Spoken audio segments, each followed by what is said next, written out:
Hello and welcome to Lorbeck Luxury Cars. I'm Harry and on this edition of the Friday Drive, I've for you this, our 2022 Chevrolet Corvette C8 2LT Stingray. Now that may be a bit of a mouthful, but this new generation C8 Corvette is the most significant Corvette since the C2 as a matter of fact, because this has been redesigned from scratch to deliver a driving experience that will put the likes of Ferrari, Porsche and Lamborghini to shame. With all new aluminium architecture and coilovers in the rear replacing decades of leaf springs, it's very clear, especially when you come to the interior, that Chevrolet really wanted to focus on making this a driver's car. And as you can see here, this whole new redesigned cabin is totally focused around the driver. From where I'm positioned here, I'm not seeing a whole lot, but on your side, it's very, very busy and there's plenty of interesting things to push. But the most significant change in the C8 Corvette and what makes it the most revolutionary Corvette is found here under the bonnet, or the trunk. Now you'll observe that there's absolutely nothing there, and that's because if we walk around the back here, under the bonnet or the trunk or whatever they like to call it in America land, is a 369 kilowatt 6.2 litre V8 mounted in the middle. This is the first time there's ever been a production Corvette with a mid-mounted engine. Now before you start jumping up and down and saying that's not cricket, a Chevrolet Corvette shouldn't have a mid-mounted engine, well you might be surprised to know that Chevrolet have been toying with the idea of making the Corvette mid-engine for decades. So let's get on the road and I'll explain a bit of the history.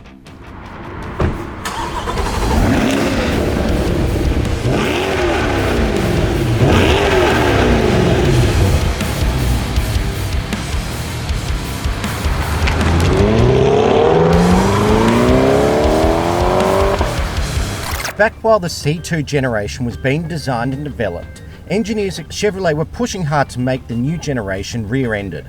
The first step in this process was the development of the CERV1.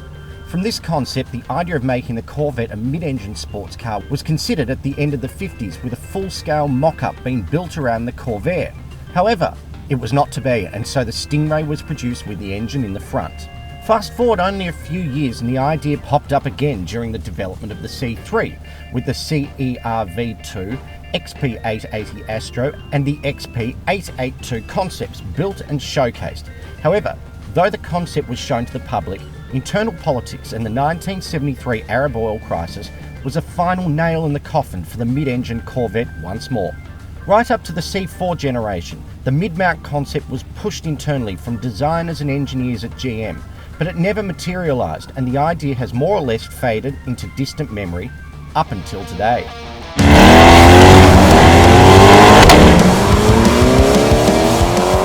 So this is a total revolution for the Corvette, not just because of its setup, but because of the way it drives.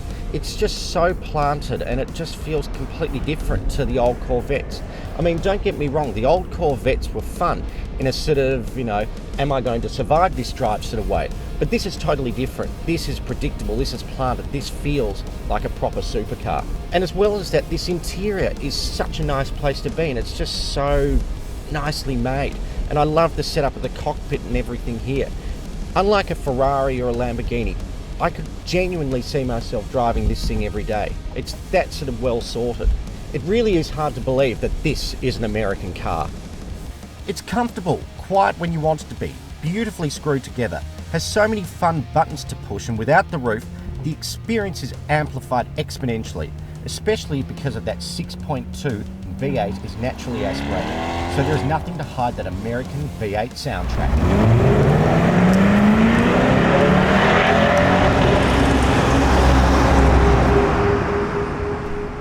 Now that we've pulled over, I can show you the Corvette's party trick. And if I pull this lever, and that lever, and this one, not strong enough. All right, or maybe I'll push it. There we go. Yes, that's right. This little bit of tin, aluminium roof, whatever it is, pulls off to make it a tiger top. But because this is all one piece, I think it'll be a bit of a two-man job. So, Marcus, over here and help me out.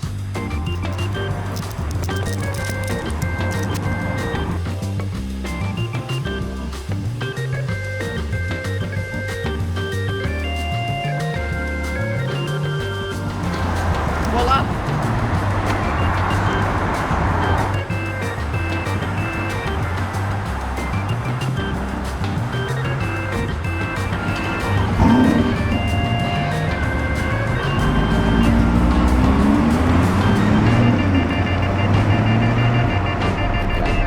And now that I've got the roof off, I can come down here and fiddle around with a few knobs and settings in the menu.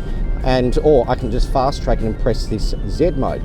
Now, once I do that, on the screen here comes up a whole bunch of options, which start with steering, so I can make it firmer or lighter, something like that. I can do suspension, which makes it firmer and softer again, I guess.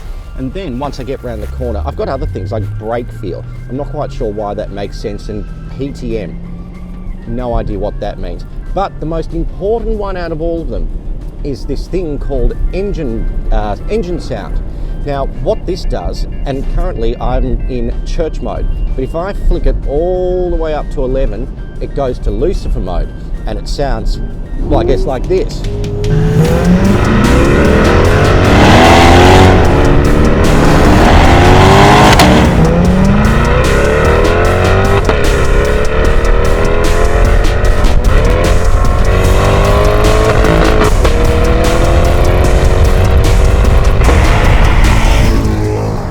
There is so much to like about this car. To be honest, I'm a bit surprised by a few aspects of it, but I think this is probably, all things considered, value for money, the best supercar. I'm willing to call it a supercar on the market today. It's awesome. I love the setup. I love all the buttons to push. I love the fact that it's got heated and cooled seats. I love this steering wheel. I love the fact that I can take the roof off.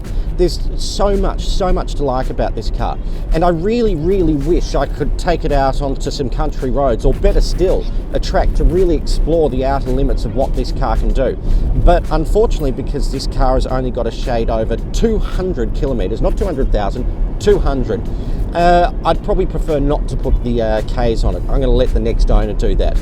So I think in saying that, we should probably take it back to the showroom. So if you want to avoid the wait list for the most exotic and highly optioned C8 Stingray with all the best options, including electronic limited slip diff, Z5 1 performance pack, front lift kit, surround view cameras, heated and cooled seats, Bose surround sound system, heads up display, factory warranty till 2025 and black design alloys. And when I realised the odometer was going backwards, I realised I confused it with the fuel range indicator. So this car doesn't in fact have over 200 kilometres from you. It has less than 200 kilometres, not 200,000, 200 kilometres from you. So if you want the best example available today, come down to Lorbeck Luxury Cars and buy now. We'll see you next week.